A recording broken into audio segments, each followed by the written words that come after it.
Really cool to have you here for today's webinar session. Just to get you familiar with the tool, perfect, Ken, I already see that you know that on the right side you should see a chat. Really looking forward to hear where you're coming from. I think we have a very international crowd here. Cool. Lasse and me, we are joining from Hamburg and Frankfurt actually. We're from Germany, but I see we have many other people joining from USA, Canada, Brazil, even nice. I love Brazil. Time to go there again. So great to have you on board. Today, you will learn a lot about how to use AI in content creation. We have prepared 3 steps for all the joiners who have participated in our session yesterday. Just an information, the content will be the same. So those 3 different sessions are meant that you could select a time slot which fits. I mean, you can ask your questions at the end, of course, and maybe it helps you to see something of what you did yesterday again. Of course, you're welcome. Feel free to stay, but just as for your information, the content will be the same. So welcome everybody. I'm Henrik. I'm one of the co-founders of NeoFlash and CMO, and have the honor to go through this webinar with you together today. And I give the word to Lasse, to my dear colleague. Henrik. Hi everyone, also from my side. My name is Lasse. I'm a customer success manager here at NeoFlash. And today I won't be doing any content, but will moderate and monitor the chat. So feel free to drop any questions you might have throughout the webinar. And when we come to our Q&A session in the end, I will be back and let Henrik know about your questions. So yeah, be active and see you then. Great. Thank you. And also a big thanks to Statista. We are organizing this webinar together with Statista as a partner. So we're very thankful for this cooperation. But now let's dive right into the topic, because that's why you are here. What we will do today is I will actually start with a very practical 3 steps, how you can use AI to create content, what's necessary to know there. I will show you 3 different examples. And then I will lead you through some more theory about generative AI, give you some more background information about the technology, the limitations, and some tips how you can overcome them. And then, we are very happy to answer any of your questions. So let me start with the first step, which we always see in our customers. What's really important to understand here is how to actually talk to the AI, how to brief the AI to get the best content back. And that's actually really the most crucial thing here. We believe even that, and also other people believe that this is actually becoming a new skill in the future you have to learn, which is how to prompt. A prompt basically is the little text you're sending to the AI to tell the AI what you want to have, what the context of your content needs to be, etc., etc. So this title, prompt engineer, actually is now becoming already a new job title. If you're students in the room, I'm pretty sure if you know how to prompt the AI, this will be a skill of the future. And I will tell you now how you actually can write good prompts and how you can brief the AI. Just one little example, what you see here, generative AI is working for texts, but also for images. And soon we already see a few examples also in video. What you see here is an example of Midjourney, which is an image AI basically. And what you see here, the prompt was, well, I want to have a hot dog, right? You have here a positive prompt. So what do I want to see and what the AI should not include. So here we only say a hot dog, and here we say nothing. So what you see now on the left side, actually, it generated an image where you still see a little hot dog in the bread. Not a hot dog, sorry, a dog. And well, what the other prompt should have been is, well, I want to have a hot dog, but I want to exclude fire, smoke, animals, etc. And now I got like really this delicious hot dog here on the bottom. So really good example how crucial it is to brief the AI in a correct way. Also very important to understand for you is, and then after that we will dive right into many examples, is what can you include in such a briefing or a prompt. So on the left side, you see a list of all different things you can include in your briefing. So the first one is, for example, which task do you want the AI to execute? Is it something the AI should write something? Is it something the AI should summarize or brainstorm? Then you can also include the structure of the expected output. Is it something you want to sort? Is it something you want to have the content piece starting with a scroll stopper with a really interesting statement and end with a call to action? That's also something you can include. You can also include format if you want to have HTML code, or if you want to get the content in already ready-made heading styles. Then you can include the length of the expected answers. Do you want to have a short, long, even like a 300-word title only? The context is, of course, very important. I mean, if the AI doesn't know what your new content should be about, then you have a problem. So you should be very specific here. Then you can also include channel or touch point specifications. So do you want to have a Twitter tweet, a LinkedIn post? This information is very crucial to get the exact content you need. The target audience information you can include. So the messaging and the tonality is basically adapted to your audience. And just on the right side, you see in one example, right, like brainstorm. So this is the task you want the AI to do. The length, so in this case here is a number of ideas, 5. You want to have a LinkedIn post, so for the channel LinkedIn. The context, it's about Women's Day and empowering women, right? So this is, I think, a really good checklist. You can also do a screenshot of it, or we will share the recording actually tomorrow with all of you. So feel free to just use this template already when you're writing new prompts. One of the limitations you may have heard about ChatGPT and all the other GPT models is that they are trained until the end of 2021, meaning real-time information and also factual right content is one of the limitations of this technology. And we always say here that the briefing as well is a big leverage to overcome those limitations, because here you see also two differences, two examples. One is something, well, in ChatFlash, which I will show you shortly. I write a short info text about the unemployment rate in Germany in 2022. Well, here you're very unspecific, and you're expecting the AI to know that it knows something about the year 2022, even though the training set is trained until the end of 21. But if you know this already, if you know the unemployment rate, you may have found that out on Statista, well, then you just add this information into your brief, like here on the right side. And then actually the content which ChatFlash generates, or also ChatGPT and other GPT models, will actually include the correct facts and also information which is newer than 2021. So now I'm starting with the first practical example. Let's assume you want to create a product description. E-commerce and product descriptions is one of the biggest use cases here for our customers at Neuroflash, next to blog articles and actually rewriting existing content. And I always give our customers the recommendation, hey, before you think about how to write a good briefing, think about where can you get the context information for your briefing very easily. So what I always do is, for example, here it's an example on Zalando. It's a cardigan of Tom Taylor. Well, all the context information about the specific product I already have here on the page, right? And it's just in form of bullet points or in a few keywords, but this is already very specific enough to actually write a long form or descriptive product description for that. So let me show you how that can be done with Neuroflash. We have 3 different options here how you can start to your content creation workflow. So first is the creation of a new document. Here you start really with a blank page.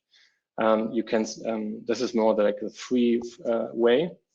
Then you can start right away with ChatFlash, where you can get into a dialogue window and create content similar like in ChatGPT. Or you start with a workflow, where we actually help you to create over 1,000-word articles within a few clicks only. Let me show you the first way for this specific example. So I click on new document, I select the language, English. We specialize in the 7 biggest languages from Europe. We have focused on the quality of those languages. So I select English. And now I have a new document opened. On the left side, you see this is a document. It's like Google Docs, Microsoft Word, just with the power of AI. And on the right side, you have the sidebar. So here I already have product descriptions opened, but you have basically 3 different ways how you can actually communicate now to the AI to create content. The first way is through this here, through we call it the Magic Pen.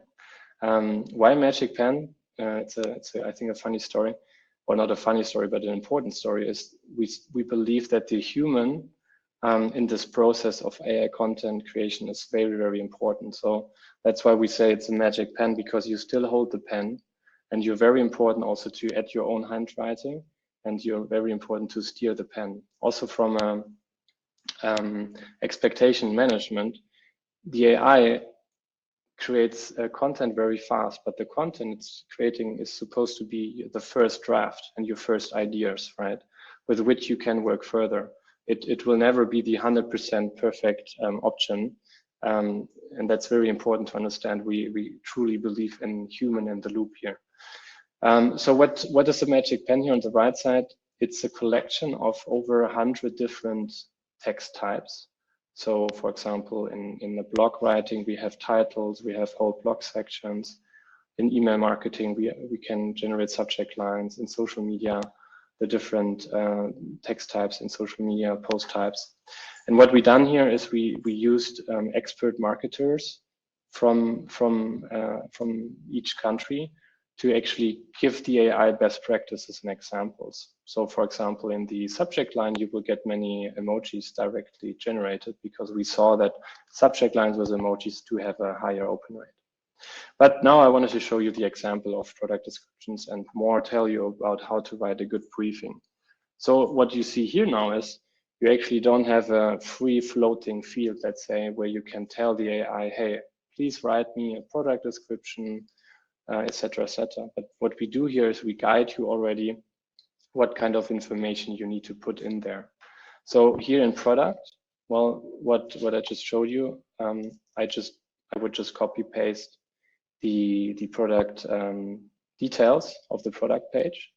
But I just copy pasted them, and I click on create, and now NeuralFlash generates me several suggestions for product descriptions based on the context information I gave. You will have the option to choose between those and select the best one you like the most. You know, 2 examples. You can also click on refresh to get more. And after you read through them and say, well, this is already pretty good, you just click on it, and then you can work further in our editor with it. We have here some AI features as well. You can actually rewrite content, you can make it longer, and the other ones I will show you shortly. And of course, you can also select both and then combine them. Another way is, so this is a very easy way of briefing the AI, right? You don't have to do a lot. You just have to add the information about the product, and then you will get a really good product description. If you want to be more specific, and then if you feel like the text types are not working for you so good, well, then just create this briefing inside the document. So you can say something, right? Product description. I will add long here, write a long product description, which conveys the message of style about the, I'll say it like this, the product is, and I will add the context information from the page. please also include a call to action at the end of the product description. If we go back to the checklist, right, we could add here even more things, but now just for the sake of showing you, I would now stop with a briefing. I would select, this is my new briefing here. I would select it, highlight it, and click on command. And then actually, this is the new briefing for the Magic Pen. And it actually writes you now a long product description, and it should also include some call to actions at the end.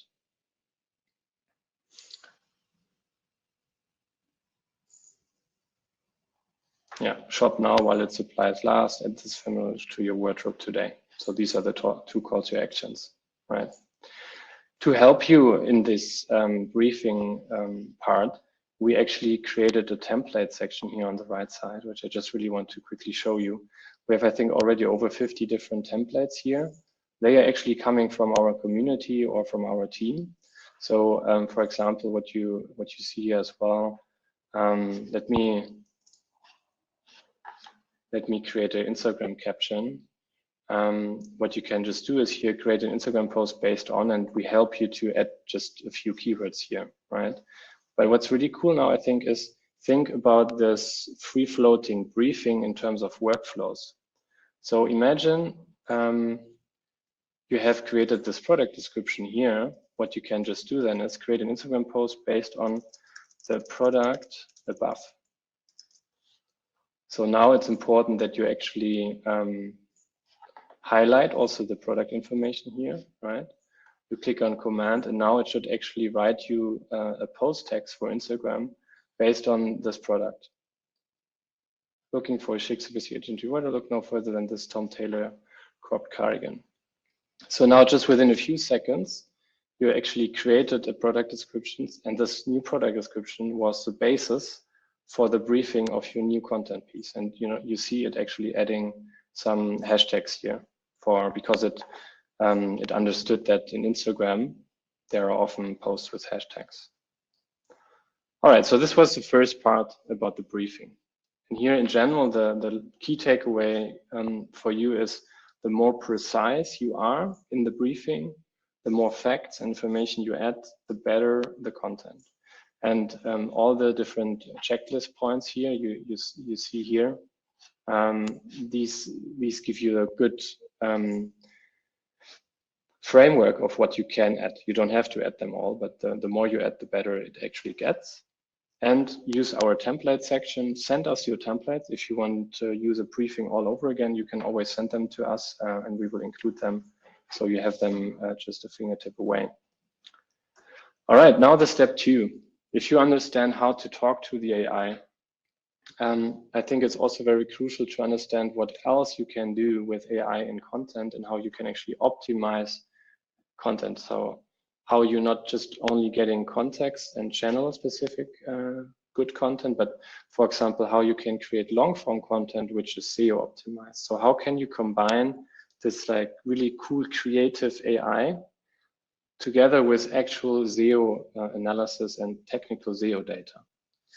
So for this, I checked out one of the cool statistics of Statista about sleep monitoring apps. And I want to show you now how you can create a 1,000-word article about the keyword sleep monitoring apps. I will just visit quickly the page here. And what I will do is I will now show you our workflow blog article. I click on the plus here. I select the language. And I say the keyword or the topic I want to write the article about, sleep monitoring apps. If you should include here already the keyword you want to rank for, because that's also often a question. If you want to create SEO optimized content and you want to make sure that the keywords which are relevant for your rankings are in the actual generated content, well, then just include them in the briefing, because then it's the chance that they actually also appear in the generated content will be very high. So what I did now, I just put in here the keyword sleep monitoring apps, and now I'm getting here 2 title ideas. I can always click refresh, to get more, or I can also add my own one. I will choose the first title. I like that. I click on continue. And here's also very important to understand the content we are creating here is 99.5% unique. And you will see that later in the more theoretical part is that Google also said, well, high quality is important. We don't care if it's generated with AI or not. So from all our customers and also from ourselves, we don't see that Google is somehow penalizing AI content. So now I created the title, and based on the title, the Magic Pen of NeuroFlash offered me an outline. You know, I can always edit that. And now I click on generate full post. And what it does now is here, we're actually adding the title. We are generating an introduction paragraph. We're generating some subheadlines. And for every subheadline, we generated you a paragraph of around 200 to 300 words. So when I check out the words, it's 1,071 words I got within just few clicks. And as I mentioned before, please see this as a first draft, of course, right? So you should obviously go through it, add some data, add some statistics. Well, what you can do now is you could just copy this cool statistics of Statista and say, well, please add it to my article. What you can also do is, because Statista has really good facts about, for example, sleep monitoring apps, just copy this text here, and for example, use our summarize tool here, and add this text here and let it summarize the key message to include it to the infographic, right? So really use our different text types and tools to combine the content. What you also can do is you can actually search images on Unsplash. We have here on the right side a seamless integration. So let's say I want to have a other license-free image from Unsplash. Well, it's just a click away and it's added to your content. You can, of course, now combine it further. So if you think, well, 1,000 words is not enough yet, what you can just do is say, what are 5 questions consumers have about sleep monitoring apps?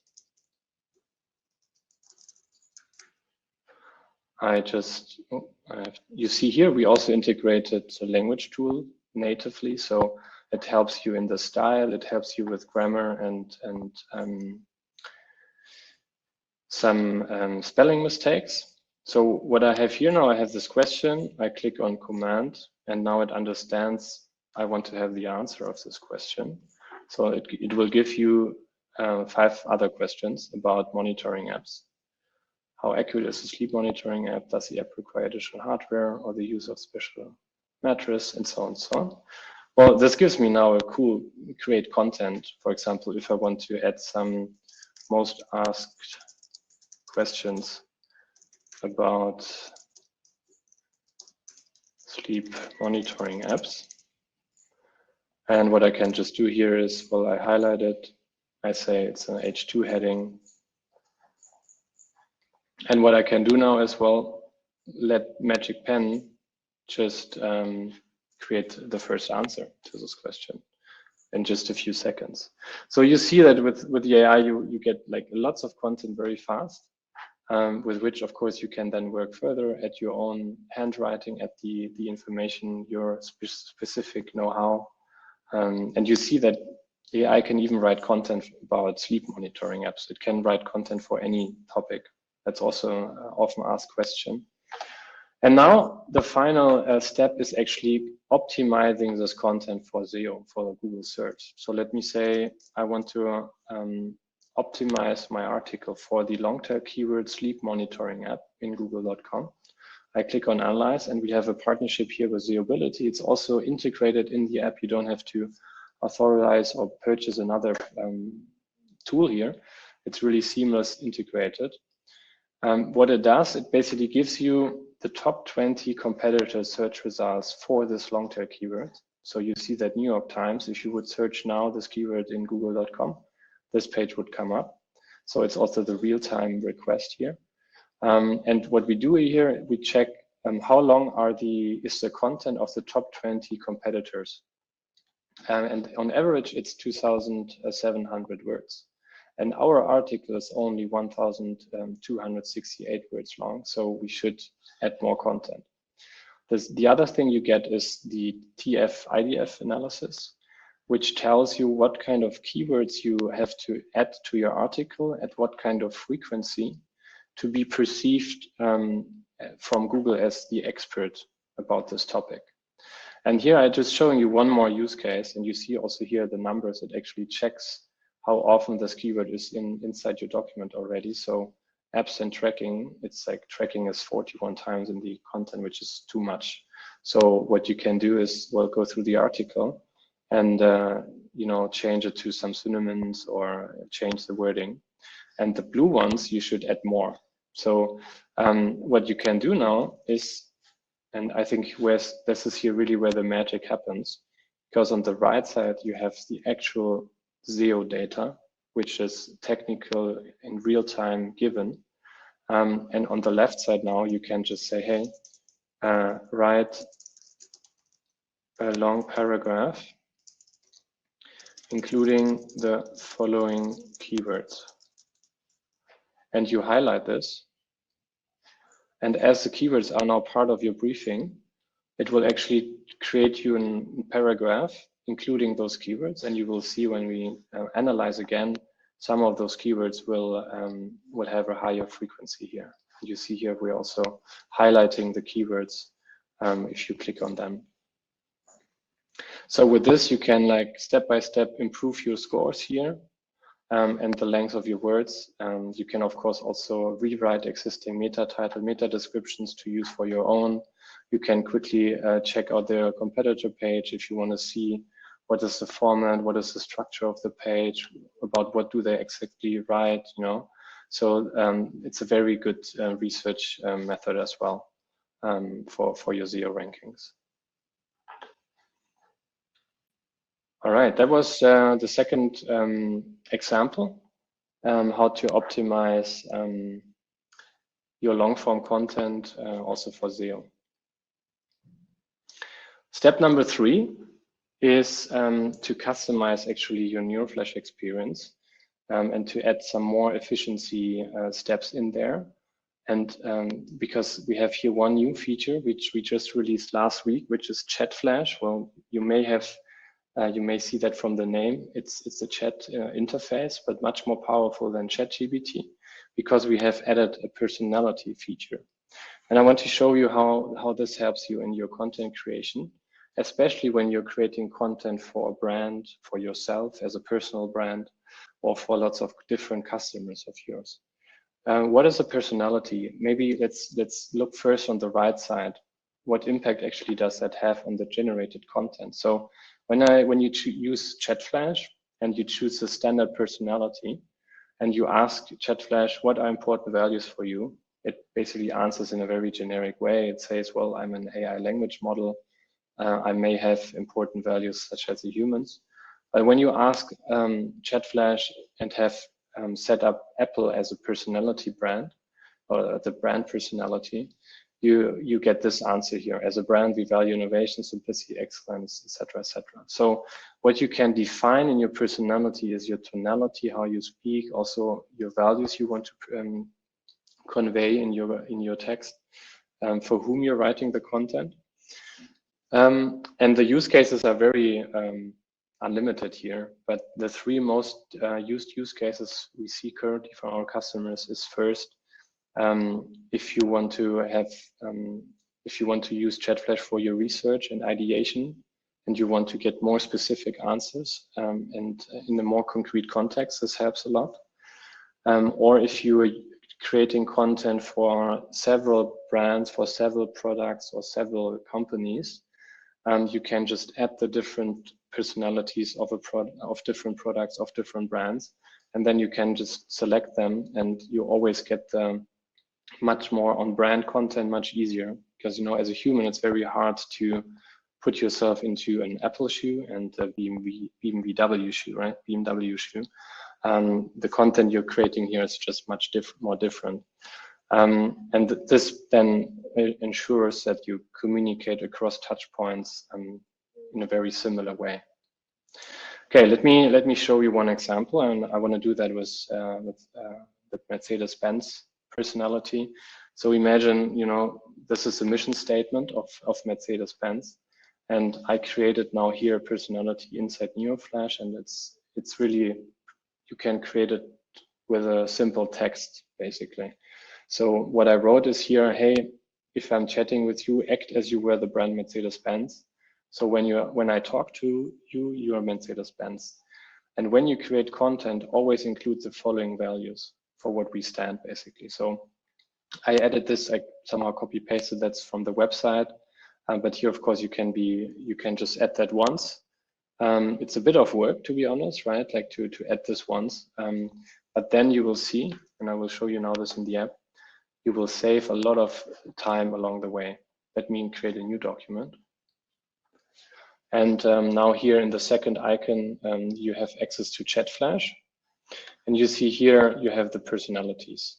So under manage personalities here and create new personalities, you can create your own one. So that's something I already did here in Mercedes-Benz. I click on it, I confirm it. And now what I can say is, well, write me 5 product ideas. So imagine if you have written this in ChatGPT, well, you would have gotten very generic product ideas because it doesn't know at all your context, it doesn't know the brand, etc. But now, because I have set up the personality Mercedes-Benz, it gives me very specific product ideas for the brand Mercedes-Benz. What you can also do is use one of our templates inside ChatFlash. So example, I want to go for the advertiser. You see the template for the advertiser is saying, hey, I will give you information about a product or service, and you will design a compelling campaign for that. You have to communicate clearly your message, etc., and develop original and creative key messages. My product is product. Well, I just leave this out because I don't need to tell the ChatFlash again what the product is. It already knows it, right? Because I have the setup personality Mercedes-Benz. So, okay, use my brand personality Mercedes-Benz.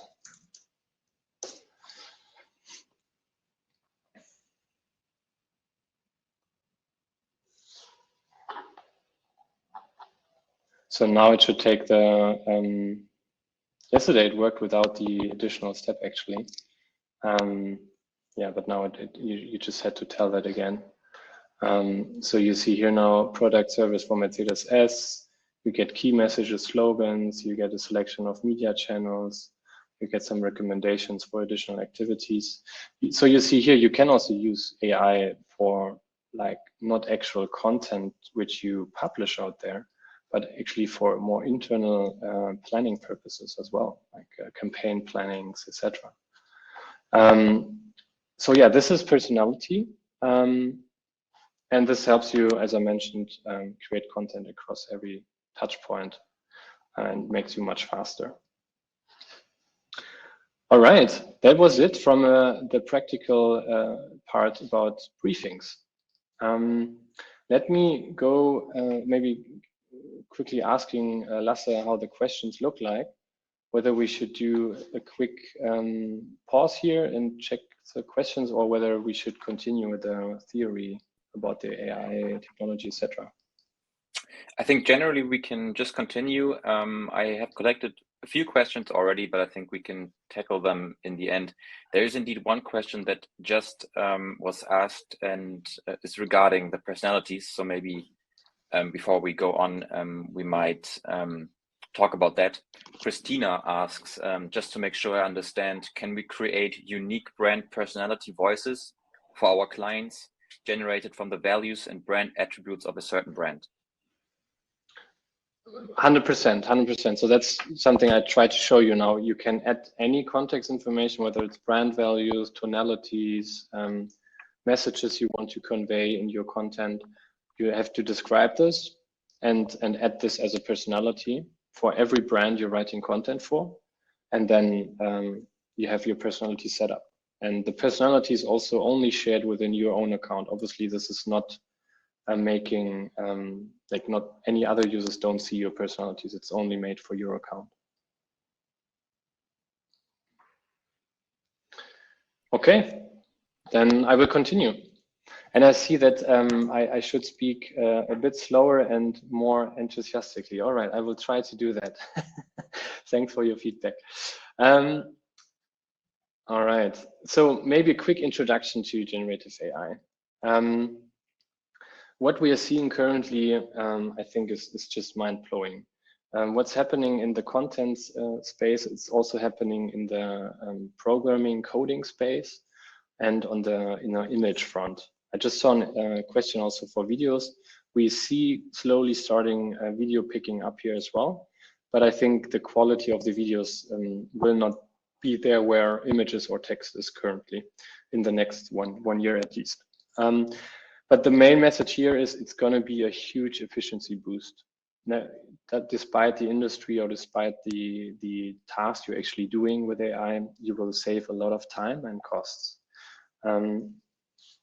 And what is actually a language model? Because we're focusing currently mostly on text, and we have also an AI image app actually, but currently and also the examples I showed you were mostly focused on text. So behind AI generating a text stands a language model. In our case, GPT-4, GPT 3.5, we always use the most advanced models from OpenAI.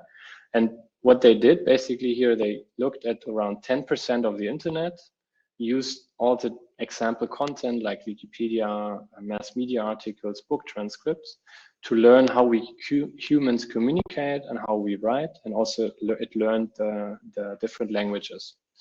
And that's basically what the language model is. It learned from existing content.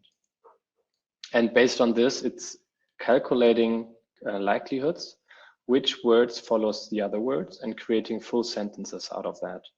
And I hope that you saw that earlier, but the content is like this graph here shows you, it seems like it's very mathematical and the content is not really creative, but the content which is generated here is actually creative and not really differentiable from human written content any longer, or at least it's getting harder.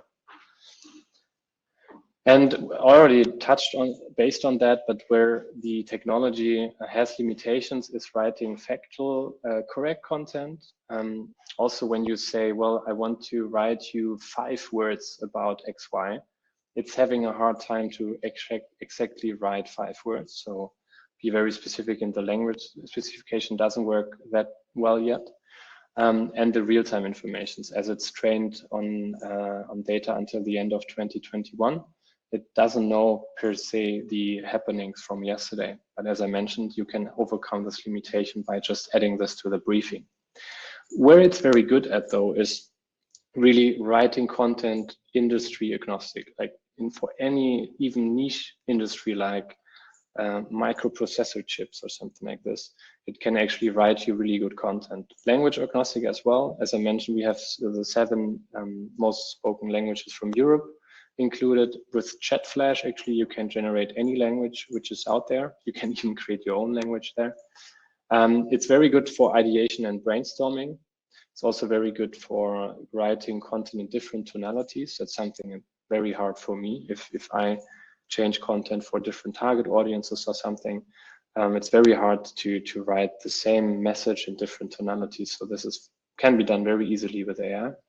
And to actually use AI for more those efficiency boosters like recycling existing content, summarize it, rewrite it, make it more fresh, make it more understandable. That's in this kind of task, AI is very good.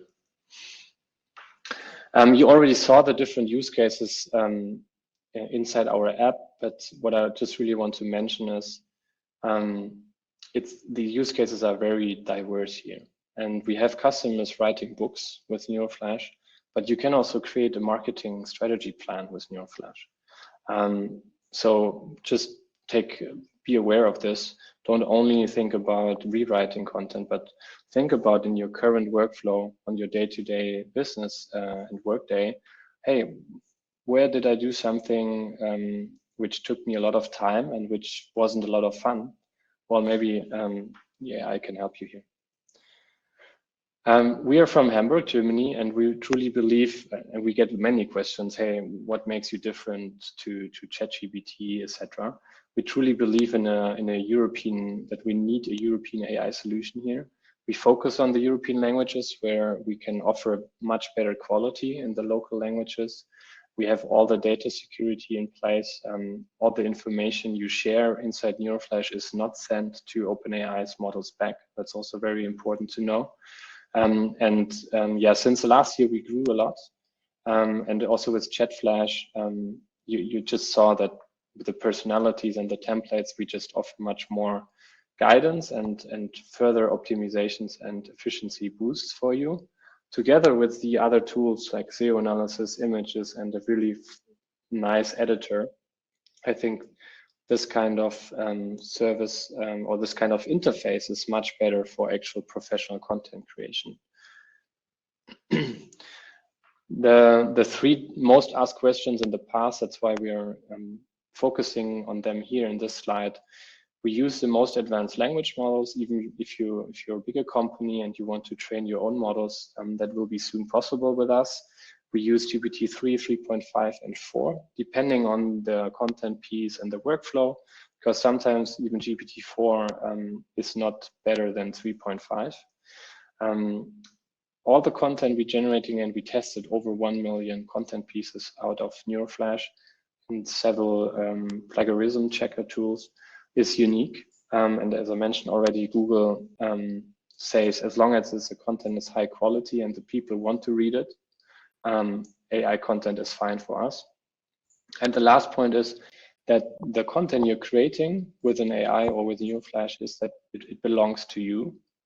And if you change it, so imagine you're generating something on the right side, and then you add it to the document and you change a few words, you add your own ideas, etc. Then you can even have copyright on it. That's the current state of law. Give you now in the next slides a few ideas where you can actually use AI here, or some inspirations, let's say. One of our customers actually wrote this book, used NeuralFlash to write the text, and used Midjourney for the cover image.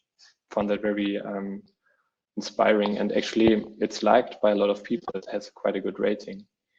Here you can say hi to Kiona Flash. She's a virtual influencer we created. Her whole character is made by AI. Her whole story, her whole images are made by NeuralFlash. She will actually create her own song using a text-to-speech technology.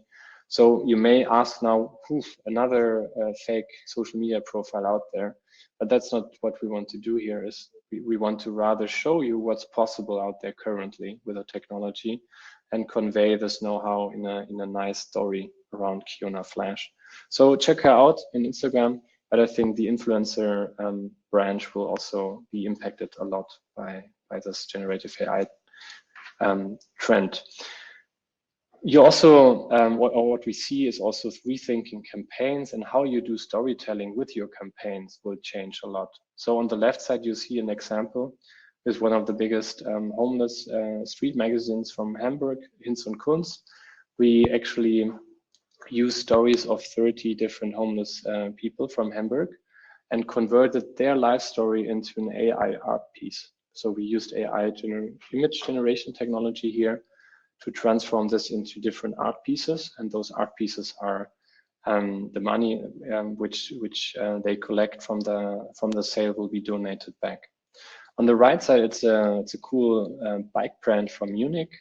What they did, they generated their whole out-of-home campaigns with Dolly, I think, the image generator from OpenAI, and they've done that within a few minutes and saved a lots of costs. So I found that also really inspiring. And the campaign was actually quite successful, or at least it was picked up by media because, you know, they generated it with AI alone. This helped them. If you want to find out more and deep dive into several topics, that's something we really are keen on, creating content which helps you to orientate in this new technology. So we have lots of videos in YouTube. We have lots of help center articles, lots of guides on our blog. So feel free to visit them. And maybe before we start with the Q&A, just some information about our pricing. So depending on how much words you need per month, you can use us 2,000 words for free every month. But then if you need more words, or if you want to do more SEO analysis, for example, I would recommend you to go more to a power or basic plan, which costs 29 or 59 euros per month. If you want to use us completely unlimited, as much as you like, it's only 199 euros. That's the summary. I think I don't have to give that currently because I really want to hear your questions. Thanks so much for your attention. As a maybe little thank you back to you. We have here a little offer. So if you want to try us out and you liked what you saw, just use this coupon Statista Power until Friday night this week. You will get the power, so 200,000 words for only 29 euros for 1 month. So with that, I think you can already test us a lot and see whether it's working and can be integrated in your workflow. All right, now looking into the chat or to Lasse to go through your questions. Thanks a lot, Henrik. Referring back to the last slide you showed, there have been some questions about how to access NeoFlash, how to get to NeoFlash. Maybe it's time to already share that link already for guys to know, yeah, how to access it. Yeah, I just shared the link where you can get your free plan. So just register for free. You have 2,000 words. You can test NeoFlash out with that. And in a few seconds, I will share also the link to the coupon where you get the 200,000 words for only 29 euros. Perfect. Thanks, Henrik. Yeah, as I said, there have been a lot of questions and I tried to cluster them into different categories. The first category basically talks about generative AI and technology in general. So there have been questions and comments, maybe also some critique. So let me start with this. So the first question was more a comment, I would say, saying that AI generated content cannot be optimized. How do you tackle that? I think you've shown the opposite, but maybe you can comment on that one more time for everyone. AI generated content can't be optimized. I'm having a hard time to really grasp the meaning behind that. Depending on what means optimizing for you, of course, you know, if you want to optimize it for search engines, you can use SEO analysis features and add more keywords or write it longer, etc. You know, there are lists of what you can do to optimize it for Google. If you want to optimize it for audiences or target groups, well, if you know how the target group thinks, how you need to address them, well, just tell that the AI, please rewrite this content so that my younger audience is feeling connected.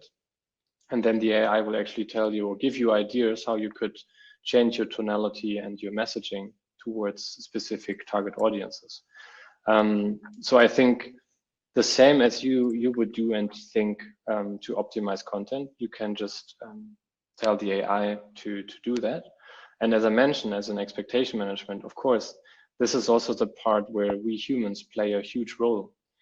We need to say at the end, I'm happy with the content here, and you still have the magic pen in your hand to change this, of course. But it can help you along the way to be more efficient. Thanks, Henrik. Following up with the next question, I think you also showed that, but I think it would be good if you could explain that very briefly one more time. And there was a question about the connection between NeoFlash as a software and our feature ChatFlash. So maybe you can talk about the way that we integrated ChatFlash and how this whole setup is done in NeoFlash. Yeah, so we started last March with the interface you saw. We have an editor on the right side. We have the sidebar, and then we came up with more workflows. Actually, we will integrate here some more workflows to help you gather the speed. ChatFlash is basically a tool on the right side in the sidebar. And with that, you can connect it to the editor. So you create content on the right and you work with the content on the left. So it's basically seamless integrated. You know, with ChatGPT, you can't edit content, you can't change content, you don't have any spelling, grammar tools integrated there. So with our ChatFlash, you can do that. You have it integrated much better in your workflow in an actual content tool. I hope that answered the question. Yeah, let me just add on a very broad scale as an explanation. I think this is also where the question went to. So NeoFlash is a software. It's a browser-based software with different products. One of those products is our AI writer, in which we have the feature of the ChatFlash. So this is the prioritization of NeoFlash, I think, just to make this very clear. Right, sorry, a very good point, Lasse. So we rather see us as a content suite. We offer lots of other tools in our suite. What I just showed you today is our AI writer. Great, thank you. Then 2 more questions about the technology behind it and AI content creation in general. The first question is about data privacy policy. So a user asked, or participant asked, what is the data privacy policy of the information that we as users provide to the AI? What's happening with my data? Nothing, basically. So it stays within your, so we don't work with this content. We don't send it back to OpenAI's model. It stays on actual German servers. Thank you. And then one last thing, and this was agreed on within the chat that it's an important question. The question was plagiarism. You talked about plagiarism and that content from NeoFlash is 99.5% plagiarism free. So the question was, plagiarism isn't just about words, it includes ideas. How do you answer that? I would say that GPT-3, GPT-4 is very good in combining informations, and it actually creating out of existing content, so existing ideas out there, it's creating new ones.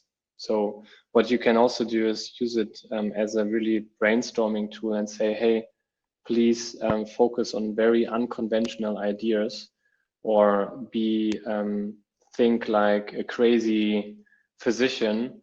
What would you say about content marketing or something? And then it's mix matching basically 2 different context fields where we as a human have quite a hard time. So to summarize, I mean, I think it was more a concern, right? I think it's we always say that humans are important in this process. I think it's part of the models. OpenAI, for example, they do a lot of things to filter out content, but you know it's very tough to estimate about the plagiarism of ideas, etc. I think we have to adapt to it at the end, because what you see now with Google, Microsoft coming to the party here, it's a technology which will stay for sure. And I would rather say, let's use this technology to create many more ideas, unique ideas, and to add your own handwriting, to add your own expertise, to create ideas which work very well for you. And then thinking about how those models reworked other past ideas. You know, it's very hard to grasp how this technology actually reworked or, taking those existing content. Thanks, Hendrik. Moving on to a next category of questions, talking more about the use cases of NeoFlash, or features within NeoFlash. and there were a couple of questions about languages and translation.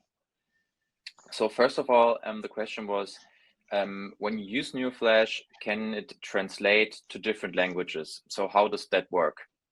If my mother tongue is English, but I want to create content in another language, how would I do that in NeoFlash? Currently, we have two options for this. What you can do is use ChatFlash and say, hey, I'm writing you something in German and I want to have you translated that in English. That's step one. Or you can say, you can go into a German document or an English document and choose, well, you create a new document, let's say in French, and you brief the AI in English, and then it will actually write you French content. There are two ways. Great. And then another question we get that often, are any more languages planned than the ones that you showed, especially referring to Portuguese? Quite some participants were looking for Portuguese language. Yeah, definitely. We're looking into this. What's very important for us is have a very high quality we offer in the languages. And we see now with GPT-4, the quality is increasing also for other languages. So I think it's only a matter of time until we will integrate that as well, and have, we want to create Portuguese content, helping content for you as well. So for us, it's really about the whole package. But yeah, I can answer with yes, it will be there soon. Great. Then another use case for NeoFlash in general is, of course, image generation. I know you focused on text generation, but we do offer AI image generation services. So there was one question about that. How does the image generation look like in NeoFlash? Does it work the same way as Midjourney? What are the main differences with Midjourney, and what kind of technology are we using? We're using Stable Diffusion and Dolly, depending on what kind of use case. I can quickly show you how it's unfortunately, it's still in beta. So that's also something we are working on currently to improve this app. But if you're already familiar with Midjourney, it's working the same way. You have a prompt, so what you want to have. So in this case, moon in the background, you generate the image, and then you get one example.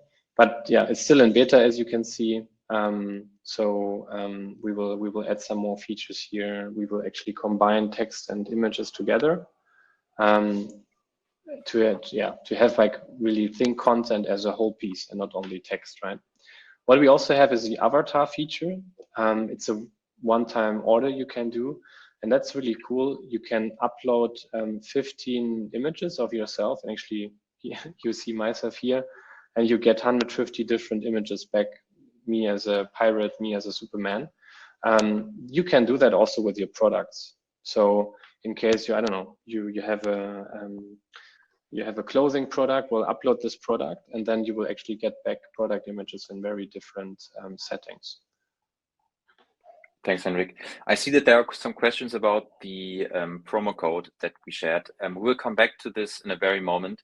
I just want to add one more use case question, talking about blog articles. You showed us how to create blog articles with NeoFlash, and there was more a comment than a question saying the problem of using AI to write blogs and articles is that will be a lot of content that is just the same without any new information. What do you comment on that? I think that's exactly how you're able to differentiate in the future. Because the trends are also going towards that part, the AI model of Google and Bing Chat will actually answer lots of closed questions, for example, already in the search without like leading the people to your own website. So to actually create unique content with the help of AI, like get the basics, and then add your own unique points and your experience, and maybe create a nice infographic around it. That will actually make your content stand out then. So, and that's also still necessary. I mean, that's the key focus point of Google, right? Like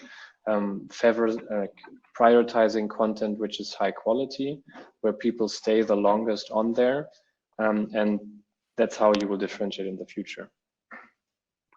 Thanks, Henrik. And then I have one last final category, but I think before we go to that category, which is about the actual process of prompting and giving tips about how to do a good briefing. Let's take a quick look into the chat, Henrik. There were some questions about the offer. Let's put that in between. So there was one question from Maria asking if this power purchase with a discount can be used for a trial or only for an annual plan. Maybe you can quickly respond to her. You can use, this is meant for only like 1 month. So if you just select the monthly billing period for the Power Amp plan, you can add this coupon and it will only show you 29 euros net. If you are using a yearly plan, you will save 50 euros on that. But after this 1 month trial period, you can also switch plans again or cancel. You're completely free there. Thank you. And Paul says that I'm about to sign up for the promo, but it's showing 79 euros. Then Paul, please pay attention to adding the promo code within your order process. And if you still have problems, Paul, just send us an email. I will drop the support mail. We will have a look at that. Thank you, Henrik. While you add there it is already, our support email, let's go to the last category of questions that I've collected, which is about prompting and briefing. The first question talks about one of your very first slides in the presentation, Henrik, about the negative prompts. So the question was, where do we find these negative prompt entry places? What kind of AI system are you actually using? Okay, I think that was made clear when you jumped into our app, but please just maybe explain very briefly how users can add those negative prompt entries. You showed it in the example of the hot dog. So how can that actually be done inside NeoFlash? Yeah, that was actually a specific example for Midjourney. So this is a specific prompt structure which you can use in Midjourney. Not really in NeoFlash. What you can do in NeoFlash is say, hey, please include X, Y, and never write the keywords A, B, So you can actually tell the AI what to include and what not. But if you're focusing on content as a text, rather take our checklist and use this as a reference. And then there was a follow-up question on that topic. Someone asked if all the participants will receive the list of tips to write a good prompt. And as these webinars are recorded, you will get a link to one of these webinars records, and we will send that out later this week. So you have all the content that has been shared in this presentation. So you also get that text and those tips for the best prompts. Then one question specifically to how words are being generated in NeoFlash and what effect that has on the word quota users have. The question was, will we get charged each time that we refresh to get new suggestions? Yes, currently the generated words is basically the measurement of the usage. You can actually define how many suggestions you want to get from NeoFlash. So if you only want to have one, you can select one, and then it only generates you one suggestion. Cool.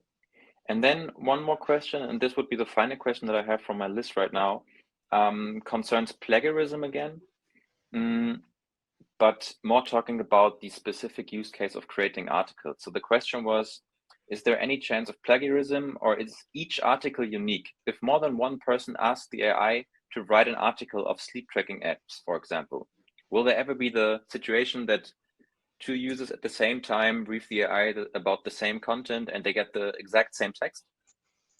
No, for sure not. It's I made this example once where we had I think 5 different people and we had the same briefing and set product description. It was always a different output. And of course, your briefing, your outline will always be different. With that, you will even get more diverse, but this won't be happening. Thank you, Henrik. And then I'll go through the chat again to see if there have been any additional questions. Maybe until you're done, I just want to really emphasize on we want to improve, and we need your feedback, right? So how did you like this session here? Please just click on the link, give us some feedback and what we can do better. Very much appreciated. Perfect. And then maybe one final question to wrap this session up, coming from Stan. How does the app perform on writing YouTube scripts? Do we offer the option to write YouTube scripts? Yeah, you can use our command feature or chat flash to write a long YouTube script emphasizing on X, Y, having a storyline, etc. You can do that. You can do any kind of content, and I think we have also the text types predefined, which is called storytelling and YouTube video scripts. So you can check out the text type selection. Should be there. Great. With this, I think, Henrik, I'm done from the Q&A side. Cool. So I can just say thank you everyone for attending and for submitting so many questions. It's been super interesting to really tackle your questions and challenge Henrik with answering them. Nice. Yeah, thanks so much for joining, and have a great rest of your day. Take care, guys. Take care. Bye-bye. Have a good day.